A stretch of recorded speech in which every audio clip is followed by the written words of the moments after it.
So then, okay, you go into launch, and this is what year? 2018, we incorporated. 2019, we took our seed funding. Okay, 2019 seed funding. Amazing. So then take me through the last 7 years of the company's existence, and how many employees are you guys now? About 45. Okay, interesting. So take me through that arc and how we got to where we are today. Yeah, sure. There were a couple twists and turns. So if we go to 2019 and set the stage, we did a seed round of funding. Part of that, half of that closed in December in 2019. The other half closed the day that we shut down in the United States for COVID, Wow. So March 2020. 2020. Wow. And at the time, we were riding two horses. So, one of the beauties of a tech platform, which is why companies like 3M love them so much, is think about it this way: it's not a linear technology of A leads to B leads to C. A tech platform is a technology that's got a foundation where it could go into all sorts of applications. And so it's diversified. And so we were riding two horses that came off this tech platform from the University of Minnesota. So we licensed out. They had two patents at the time, and we took those two. One was in this whole area of PFAS remediation. And we got a grant from the EPA working on PFAS remediation. And at the time, we were taking this sorbent material, using that proprietary IP like a sponge. It would capture the PFAS from the water, and then we'd strip the PFAS out of the sponge and we would destroy it.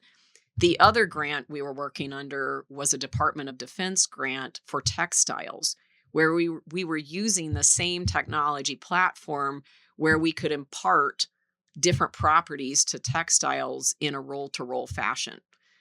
And we were working on both. Okay. At the time, the closed with COVID.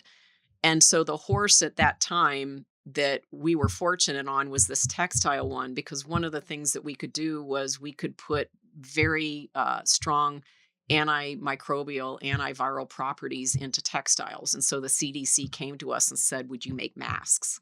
Wow. And we were able to pivot for survival. It's Like you guys are just getting going. yes, Yeah. yes. And so we had these two grants. We had customers, big brands on the DoD side that were backing us on the textile side. And then literally overnight, the market shuts. And so when people say, oh, what's the best path? The best path is keeping your doors open. Yeah. It's not your ideal. And so we pivoted. We made masks for the CDC. We brought in revenue. We were able, because of being healthcare, to stay open at a lab level when most other businesses were shut. And that paid our bills. That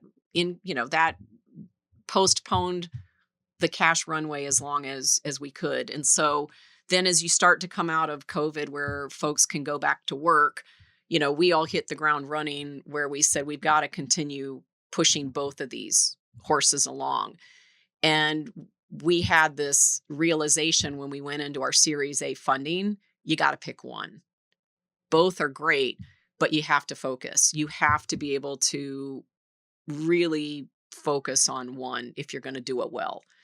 And we picked PFAS remediation because we really felt like you need to skate to where you think the puck is going to go. And there's this perfect storm that's building around PFAS remediation and the need for this. And we knew that we had a breakthrough around the same time, Charlie, where we knew that we would be able to destroy, defluorinate all of the different types of PFAS. So one of the things that makes Claros really unique in this PFAS space is we are one of the only companies that can test all the way down to the ultra short chain. Okay. It takes really sophisticated equipment. We went out in 2020 with that seed funding, and we hired Dr. Shi, who ran Stanford's mass spec lab. And we said, we want you to come to Minnesota and build us a world-class analytical lab. And she said, well, what equipment do you have? And we said, none. We want to give you the money to create a world-class lab. So And that's she what most of the seed funding went towards. almost the majority of it.